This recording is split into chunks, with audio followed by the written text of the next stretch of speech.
जय माँ इंद्राक्षी, जय अम्बे। इंद्राक्षी धाम में दर्शकों, आप सभी का हम हार्दिक स्वागत करते हैं। आज के दिन जिन जातकों का जन्मदिवस है, मैरिज एनिवर्सरी है, उन सभी को हमारी तरफ से बहुत बहुत शुभकामनाएं।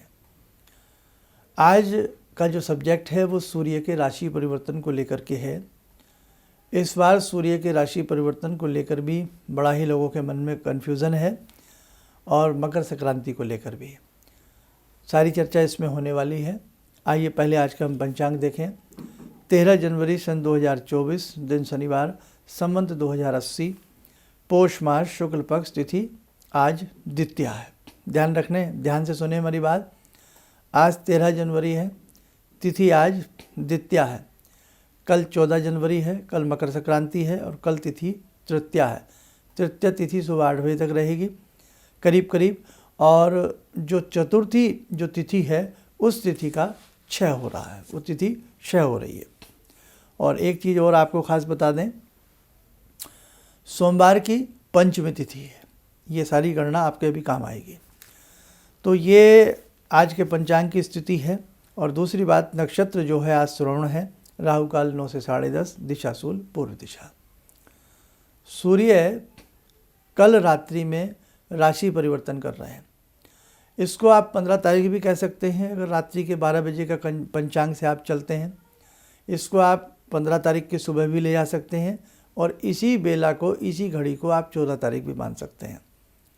सूर्य का जो राशि परिवर्तन है वो थोड़ा सा 19-20 क्रम से होने की संभावना हो जाती है। क्योंकि कहीं ना कहीं सूर्य के अंशों को भी नापा जाता है।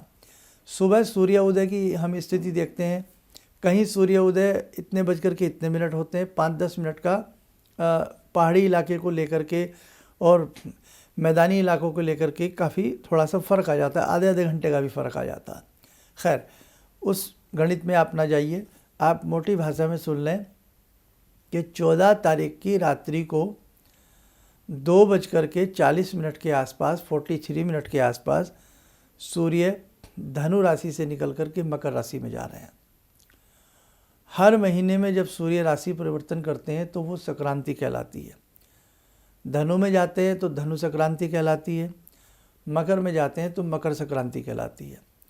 मकर संक्रांति इसलिए खास होती है क्योंकि सूर्य जो हैं 6 महीने दक्षिणायन रहते हैं, 6 महीने उत्तरायण रहते हैं। मकर संक्रांति जब आती है तो सूर्य 6 महीने के लिए उत्तरायण हो जाते हैं। और उत्तरायण जो है वो देवताओं की प्रभात का समय माना जाता है, देवताओं का दिन माना जाता है, यानी कि वो समय अधिक शुभता में गिना जाता है। तो आपके लिए ये बहुत बड़ी बात है कि जब सूर्य राशि परिवर्तन करें, हालांकि मकर राशि है, शत्रु राशि में प्रवेश कर रहे हैं, उसके स्वामी शनि हैं और सूर्य का शनि की राशि में जाना आप सोच सकते हैं, लेकिन उत्तरायण होना ये एक प्लस पॉइंट है। तो आपको किसी भी चीज़ से घबराना नहीं है। मैं आपको कुछ उपाय बता रहा हूँ इसके, वो आपके बड़े काम आएंगे। आपको उपायों में क्या करना है, अब मकर संक्रांति कब मनाई जाए उसके लिए हमने अलग से एक स्वतंत्र वीडियो बना दिया था। वो आप सब ने जिसने ना देखा हो तो वो देख लेना। लेकिन इसमें भी मैं आपको बता देता हूँ कि आज 13 है, कल 14 तारीख है। इंद्राक्षी धाम में कल की ही मकर संक्रांति हम लोग अपनी तरफ से मना रहे हैं और पंचांग के हिसाब को देखते हुए भी, सारी गणना को करते हुए 14 तारीख को ही सुनिश्चित किया गया है। तो आप सूर्य जब परिवर्तन होते हैं तो सूर्य शत्रु राशि में जा रहे हैं। सभी साधकों का अच्छा हित हो, सभी साधकों के लिए सूर्य भगवान की कृपा बरसे। सूर्य ओज तेज के नियंता हैं, प्राणों के द्योतक हैं, सौरमंडल के नायक हैं, नवग्रहों के राजा हैं। सूर्य नेत्र हैं, सूर्य प्रकाश हैं। सूर्य अंधकार को मिटा करके सुंदर सुबह को लाने वाले सूर्य हैं। हमारे जीवन का अंधकार मिट जाए, सारा अंधकार मिट जाए, प्रकाश की ओर हम बढ़ें, प्रकाश की ओर हम चलें, प्रकाशमान बने, ये हमें सूर्य भगवान की प्रेरणा से, उपासना से प्राप्त होता है, एक सुंदर प्रकाश। इसलिए सभी का जीवन प्रकाश से ओतप्रोत हो, सभी के जीवन में तेजस की प्राप्ति हो, ओजस की प्राप्ति हो, हमें सूर्य साधना करनी चाहिए। गायत्री मंत्र सूर्य जब हम पढ़ते हैं तो सूर्य का ध्यान करके हमें गायत्री मंत्र पढ़ना चाहिए। पूर्व दिशा की तरफ मुख करें और कमर सीधी रखें। बहुत ज़्यादा तनाव ना लाएं। हल्के फुल्के वस्त्रों के साथ आंखें बंद कर लें, अधकचरी आंखें कर लें और सूर्य भगवान को निहारें। मनी मन आँखों से देखने का प्रयास करें, बंद आँखों से देखने का प्रयास करें और गायत्री मंत्र हम पढ़ें। सोने पे सुहागा, ये गायत्री मंत्र की बिल्कुल सरल विधि है जो परम पूज्य गुरुदेव बताया करते थे। और इसी के साथ साथ सूर्य का प्रकाश हम आंखें बंद करके जब देखते हैं ना, तो हमारे चेहरे के ऊपर एक विशेष प्रकार की लावण्यता आती है, विशेष प्रकार की एक माधुरी बिखर जाती है व्यक्ति के चेहरे के ऊपर, उसकी मुस्कान में। तो गायत्री मंत्र पढ़ते समय तो सूर्य का ध्यान रखना ही रखना चाहिए, लेकिन जो लोग आदित्य हृदय स्तोत्र पढ़ते हैं, सूर्य के 108 नाम पढ़ते हैं, सूर्य सहस्त्र नामावली पढ़ते हैं, सूर्य के 12 नाम पढ़ते हैं, सूर्य साधना करते हैं, तो उन्हें भी सूर्य के प्रकाश को ऐसे अपनी मन की आंखों से देखते हुए साधना को अनवरत तरीके से करना चाहिए। बड़ा सुंदर लाभ मिलता। खैर, तो 14 तारीख को सूर्य राशि बदल जाएंगे। इसको 15 भी कहा जा सकता है, लेकिन आप 14 ही मान के चलें। हमने भी कुछ अंकों में 15 की बात की थी, लेकिन अगर मकर संक्रांति की बात आती है तो आप 14 में ही इसको मानेंगे। तो संडे का दिन है, रविवार का दिन है और रवि बदल रहे हैं। तो आपने सुबह उठ करके, कल सुबह उठ करके सूर्य भगवान को प्रणाम करना है। नहा स्नान आदि करके सूर्य भगवान की पंचोपचार पूजन करनी है, धूप दीप दीपासी से। जैसे तिलक लगा दिया, भावना से सूर्य, एक प्लेट में सूर्य बना लें, ऐसे एक प्लेट में रोली से सूर्य बना लें, या ओम सूर्याय नमः लिख दें, थोड़ा चंदन का छींटा दें, चावल चढ़ाएं, पुष्प चढ़ाएं, धूप दीप कोई मिष्ठान अर्पण करके सूर्य देव का सूक्ष्म पूजन हो गया।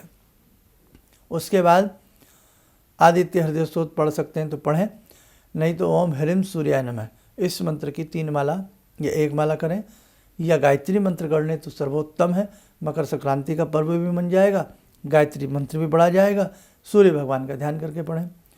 और यदि कल मकर संक्रांति का दान भी कल ही करना चाहते हैं तो कोई गर्म वस्त्र रख सकते हैं, गुड़ रख सकते हैं, खिचड़ी जैसे भाई हम लोग दान करते हैं उसमें, या जो भी आपके यहाँ परंपराएं हैं उस हिसाब से आप दान पुण्य करना चाहें तो आप लोग कर सकते हैं। और अच्छे से करके फिर सूर्य भगवान को 1 लोटा जल दे दें। जल देने के बाद प्रणाम करके कहें कि हे भगवान, आपका ये राशि परिवर्तन मेरे लिए, मेरे परिवार के लिए, मेरे राष्ट्र के लिए, मेरे देश के लिए, समस्त विश्व के लिए शुभ हो। हे नारायण, आपकी कृपा पूरे विश्व के ऊपर बरसे। देखो, चंद्रमा सभी फलों में, फूलों में रस भरते हैं, है ना, लेकिन सूर्य भगवान उस रस को पकाते हैं, उस रस को परिपक्व बना देते हैं। गेहूं की बालियों में रस चंद्र प्रदान करते हैं, तो वहीं उन बालियों के रस को परिपूर्ण और संपन्नता दिलाने के लिए सूर्य भगवान प्रकाश प्रदान करते हैं। जहाँ सूर्य नहीं दिखते वहाँ बहुत सारी ऐसी फसलें हैं जो नहीं हो पाती हैं, इसलिए सूर्य भगवान हमें अन्न देते हैं, हमारे अन्न को सुरक्षित रखते हैं। फलों में रस एक तरफ चंद्रदेव भरते हैं और एक तरफ सूर्यदेव उस रस को पकाते हैं, तभी वो स्वादिष्ट होता है और खाने लायक बन जाता है। तो सूर्य भगवान को हर तरह से हम लोग पूजते हैं और सूर्य भगवान की कृपा वास्तव में अद्भुत कृपा है। पृथ्वी जैसे सैकड़ों गोले, पृथ्वी जैसे, कितनी बड़ी पृथ्वी है आप अंदाजा लगा सकते हैं, पूरे विश्व की बात कर रहे हैं, तो पृथ्वी जैसे सैकड़ों गोले सूर्य में समा सकते हैं। तो देखो कितने विराट हैं भगवान सूर्य, कितने विराट होंगे, सोचने की बात है।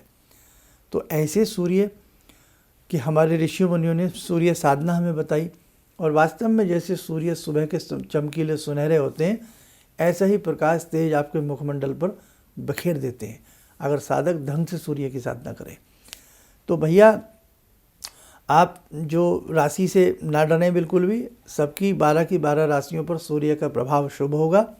कल का ये छोटा सा उपाय जरूर कर लेना। ना भी कुछ हो तो आप ओम ह्रीं सूर्याय नमः मंत्र की 3 माला या अंदाजे से 10 मिनट इस मंत्र को जप लेना, और कल थोड़ा सा गुड़ गौ माता को खिला देना। नेक्स्ट संडे भी थोड़ा सा गुड़ जा कर के, वैसे कायदे में तो बनता है 5 किलो गुड़, थोड़ा थोड़ा सा गऊँ को खिला दें, थोड़ा उस पर तिल बुरबुरा दें, और तिल सफ़ेद तिल डालें, इसमें काला नहीं डालें, सफ़ेद डालें। तो सफ़ेद तिल बुरबुरा, सूर्य का दान है ना, इसलिए उसमें शनि का रंग मिक्स नहीं करना है। सफ़ेद तिल डाल करके गौ माता को खिला के हमें बड़े पुण्य की प्राप्ति होगी। और यदि किसी मंदिर में या कहीं चौक पे, चौराहे पर, मंदिर के बाहर, मंदिर के किसी प्रांगण में, तीर्थ क्षेत्र में कहीं भी तिल वाली मिठाई बाँटें, गुड़ से बनी हो, तो सोने पे सुहागा होता है। मन ही मन ओम सूर्य नमः, ओम सूर्य नमः बोलते रहें। ऐसा 2 रविवार करने का प्रयास करें। कल तो करना ही करना है, लेकिन 2 रविवार कर लेंगे तो अति उत्तम। कहीं भी आज सर्दी का समय है ना, नॉर्थ ईस्ट में इस समय बहुत ठंडी का समय है, तो आप क्या करें, पूर्वी भारत की हम बात कर रहे हैं, उत्तरी भारत पूर्वी भारत की बात कर रहे हैं। वैसे तो ठंड छुटपुट हर जगह मिलती है, लेकिन ख़ास तौर से इन दिनों में पूर्वी और उत्तरी भारत में अधिक शीतलहर की वो चल रही है। तो ऐसे में क्या करें, दान का ध्यान, कल्याण का कल्याण। गर्म वस्त्र, मफरल, टोपी, रुमाल, चादर, लोई, कंबल, जो आप कर सकते हैं वो आप बुज़ुर्गों की सेवा करें। गौशाला में जा कर के उनके लिए कंबल देवें, या ऐसे बहुत लोग हैं जो फुटपाथ पर रात्रि में सोते हैं, बेचारों को ओढ़ने मात्र के कपड़े भी सही उनके ऊपर नहीं हो पाते हैं। तो बेटे दान ऐसा करो जो सार्थक हो, जो किसी के काम आ सके। दिखावे के लिए नहीं साहब कि मंदिर में एक पंखा दान कर रहे हैं और 4 लोगों ने उस पंखे को पकड़ा हुआ और फ़ोटो खींच रहे हैं। अब तो यही सब हो गया, दिखावा हो गया। अब तो मनोरंजन वाली पूजा हो गई है। जिस पूजन में डांस हो, मौज मस्ती हो, वो आप लोगों को अच्छी लगती है। बुरा मत मानना, मैं सबकी बात नहीं कर रहा। वही पूजा अच्छी लगती है, वही कहानी किस्से आप लोगों को अच्छे लगने लगे हैं। अब कथाओं का जो प्रारूप है वो भी बदल चुका है। जब तक आप उसमें ना नाचें, खूब फिल्मी गानों की तर्जें ना बजें, आनंद नहीं आता है ना, तो क्या भगवान उसे स्वीकार करेंगे? ऐसे ही अब दान की बात भी हो गई है कि साहब दान देंगे तो उसका दिखावा बहुत करेंगे। तो दान की सार्थकता जो है वो गुप्त होनी चाहिए। एक हाथ देवे, दूसरा हाथ लेवे, किसी को पता भी ना लगे। दान ऐसा होना चाहिए। माँ देखते हो कि कई बार चुपचाप बच्चे की जेब में कैसे ले चुपचाप चुपचाप, पिता को पता भी ना लगे, चुपचाप जेब में पैसे डाल देती है। उसकी ममतत्व है, प्रेम है। माँ कैसे बच्चे को चुपचाप खिला देती, खा ले चुपचाप, खा ले चुपचाप, खा ले। सुना ना शब्द दिया आपने जब माँ के मुँह से, चुपचाप खा लो, है ना। तो भैया ऐसे ही चुपचाप दान क्यों नहीं करते, है ना। चुपचाप करना चाहिए, ये गा करके नहीं किया जाता। ऐसी साधना जो है ना, वो नाचने से, हुड़दंगबाजी से साधना नहीं होती है। साधना तो साहब साधना है। साधना अपने मन को साधना, अपने शरीर को साधना, अपनी इंद्रियों को साधना, सब चीज़ों को साध करके जब भगवान का स्मरण किया जाता है तब वो उपासना बनती है, तब वो साधना बनती है। आप लोग पाश्चात्य संस्कृति में बहते जा रहे हैं, है ना। तो भैया मेरी बातें बुरी तो लगती होंगी आपको, अब लगती हैं तो लगने दो साहब। आप हमारे अपने हैं, आप हमारे परिवार के लोग हैं, आप हमारे बच्चों की तरह हैं, आप हमारे भाइयों की तरह हैं, बहनों की तरह हैं। तो इसलिए आपको हम नहीं समझाएंगे तो कौन समझाएगा। इसलिए बेटे साधना जब भी करो बहुत शांत स्वभाव से साधना करें। भजन और भोजन ये दोनों बहुत साधना के साथ करनी चाहिए, बहुत आराम से, प्रेम से करनी चाहिए। क्योंकि भोजन जो है वो भी भगवान का रूप है, वो भी भगवान का रूप है, और भजन तो है ही भगवान का। तो इसलिए ध्यान रखें, सूर्य का ये राशि परिवर्तन सभी के लिए शुभ होगा। 2 संडे आप गौ माता को गुड़ आदि जा कर के जरूर खिलावें। पक्षियों को गेहूँ डाल दें, क्योंकि गेहूँ जो होता है ये भी सूर्य का दान होता है, गेहूँ जो होता है। और गुड़ वाली मिठाई बांट सकते हैं, किसी को गर्म वस्त्र दिला सकते हैं। 2 रविवार तो जरूर ऐसा करने का आप लोग प्रयास करें। अंतिम बात साहब, सनातन धर्म में अंधविश्वास फैलाते हैं। बहुत लोग कह देते हैं ना, कोई भी चलता फिरता कोई भी कुछ भी कह देता है, सनातन धर्म में तो अंधविश्वास फैलाते हैं। अरे गुड़ देने से क्या होता है, कपड़ा देने से क्या। अरे भैया आप बहुत समझदार हैं, हमने मान ली बात। आप बहुत ही अच्छे आदमी हैं, बहुत ही समझदार हैं, हमने मान ली बात। लेकिन अगर किसी पंडित जी ने, किसी ज्योतिष आचार्य ने इस ठंड के कहर में आपसे ये कह दिया कि बेटे गर्म कपड़े दान करो, तो एक तो चलो आपने दान भी किया, चाहे स्वार्थ के लिए किया या परमार्थ के लिए किया, आपने किया। अगर किसी ठंड में सुगड़ते व्यक्ति को किसी ज्योतिषी के कहने पर कोई कंबल दे दे, तो बताइए इसमें बुरा क्या है। गौशाला में जाकर के आप गौ को दान खिला दें, यानी कि ये क्या कहते हैं, गुड़ खिला दें या कोई और चीज़ें खिला दें, बुरा क्या है। आप पक्षियों को गेहूँ डाल दें, इसमें बुरा क्या है। अंधविश्वास में भी एक बहुत बड़ा विश्वास है कि आप किसी के कहने पर कुछ अच्छा कर रहे हैं, आपसे कोई ये थोड़ी कह रहा है कि आप साहब मुर्गी का गला काट करके पतीली में चढ़ा दीजिए, खिला दीजिए साहब किसी को। आपको कोई ये थोड़ी कह रहा है। आपसे कोई कुछ जान लेने की बात नहीं कर रहा है, आपसे उनको दाना डालने की बात की जा रही है। तो इसलिए भेद को समझिए। ऐसे बहुत लोग हैं, आजकल के बच्चों को ऐसी चटनी चटाई जा रही है, अरे बेटे सब अंधविश्वास। अरे क्या अंधविश्वास है? उन बच्चों का कान पकड़िए ज़रा, पूछिए कि बेटा अगर पापा रात कंबल दे आए, हमने आज एक कंबल किसी को दान कर दिया, तो ये बताओ इसमें क्या अंधविश्वास है? क्या किसी को देना बुरी बात है? क्या किसी के ठंड में सुगड़ते हुए व्यक्ति को वस्त्र देना गलत बात है? चलो हमने दान ही कर दिया तो इसमें गलत किया क्या? तो भैया बच्चों को भी ऐसा ना बनाएं कि वो हमारे पापा बन बैठे। आज यही हो रहा है कि लोग पानी को पापा कह रहे हैं, समझ नहीं रहे लोग। इसलिए बहुत सारी ऐसी चीज़ें हैं, ज़रा सी बातें आती हैं, कोई ग्रह परिवर्तन होता है, आप लोगों को डरा दिया जाता है, अरे अब तो राहु आपको बस पीस डालेगा, अब तो आपके घर में अब तो माला माल हो जाएंगे, धन छप्पर फाड़ के, एक ही रात में धन छप्पर फाड़ के आ जाएगा। कैसे आ जाएगा?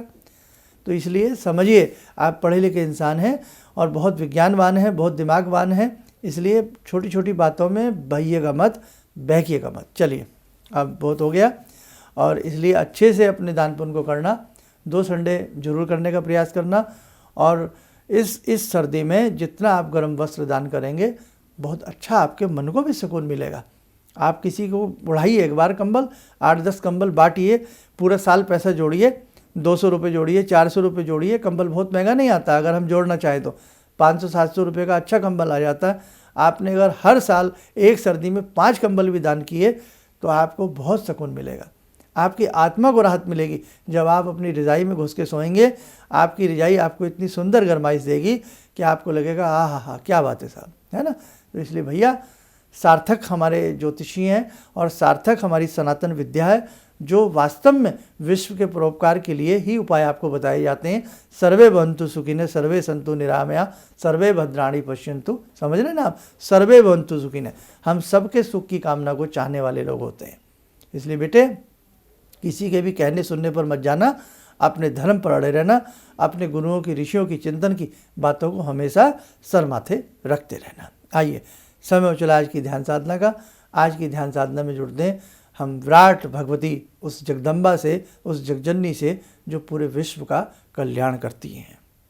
ओम सिंदूरारुण विग्रहां त्रिनयनां माणिक्यमूले स्फुरात् स्तारानायकशेखरं स्मितमुखी भापेन वक्षोरुवां पाणिभ्यामलपूर्णरत्नचषकां रत्नोत्परां बिभ्रति सौम्यां रत्नगटस्थरक्तचरणां ध्यायेत् पराम् अम्बिकां खड्गं चक्रगदेषु चापपरिगान् शूलम्बुशोण्डिं शिरा शङ्खं समदधतीं करे स्त्रीनयनां सर्वाङ्गभूषावृतां नीलासमद्युतिमास्य पाददशकां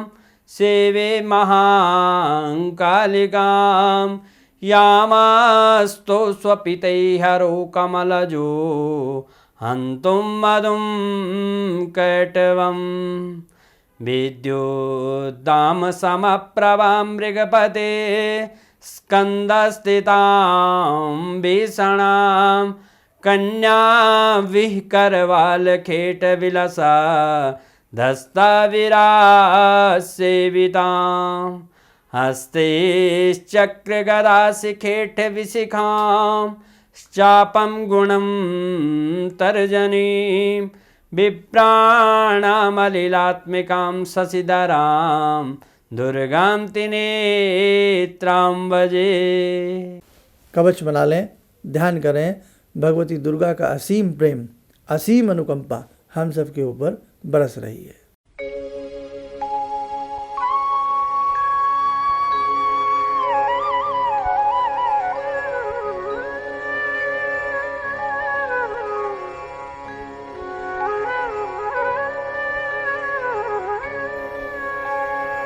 ओम बोलते हुए नेत्र खोलें, सामान्य हो जाए। तो ये सारी बातें आपको समझ में आ गई होंगी।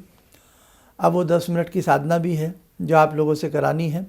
अभी चलो 1-2 दिन और आप निकाल लीजिएगा और उसके बाद सारी चीज़ें यहीं से डिक्लेयर हो जाएंगी। बस आपसे एक ज़रूर हम बात चाहेंगे, जितने भी इस प्रकार के हमारे कार्यक्रम होते हैं उन्हें आप ज़्यादा से ज़्यादा शेयर कीजिएगा, एक दूसरे को ज़्यादा से ज़्यादा बताइए। अब सुबह से शाम तक यदि 10-20 हज़ार आदमी भी हमारे कार्यक्रम को सुनता है, देखता, तो आपका एक नैतिक फ़र्ज़ बनता है, एक सनातन धर्म बनता है आपका कि हम इस प्रकार के कार्यक्रम जो हमें जागरूक करते हैं, जो हमें समझाते हैं, बताते हैं, हमें डांटते भी हैं, प्रेम भी करते हैं, तो हमें ऐसे कार्यक्रम अपने घर में बच्चों को इधर उधर भी शेयर करके उन्हें समझाना चाहिए, उन्हें दिखाने चाहिए। ठीक है, चलो बेटा, आप सब स्वस्थ रहें, सुखी रहें। इन्हीं शुभकामनाओं के साथ हम अपनी वाणी को विराम देते हैं। जय जय अम्बे। मेरी बार बार आँखों की नाड़ी फट जाती थी, तो डॉक्टर ने मेरे को बोला कि ये कैसे हो गया। मेरे 30 साल की प्रैक्टिस में कभी भी इस आँख की रोशनी चली गई थी, तो वो मैं मंत्र करती थी, आपने मेरे को बताया था, तो उस मंत्र से मेरी रोशनी वापस आ गई। मेरे को काला मोतियाबिंद है, तो हाँ अब ठीक है, इस रोशनी आँख में आ गई। तो वो बोले कि मैं बड़ा हैरान हूँ कि रोशनी ये वापस आ कैसे गई, तो आपकी कृपा से आई। किसी भी समस्या के समाधान के लिए मिले प्रसिद्ध हस्तरेखा एवं वास्तु विशेषज्ञ प्रोफेसर धर्मेंद्र शर्मा जी से। नोट: शिविर में भाग लेने हेतु एवं व्यक्तिगत रूप से मिलने के लिए कॉल करने का समय सुबह 10 बजे से शाम 6 बजे तक। हमारे विभिन्न ज्ञानवर्धक कार्यक्रम देखने के लिए आप हमें अभी सब्सक्राइब करें, बेल आइकन को प्रेस करें ताकि आप देख सकें हमारा कार्यक्रम सबसे पहले। और अधिक जानकारी के लिए फेसबुक पेज को लाइक करना न भूलें।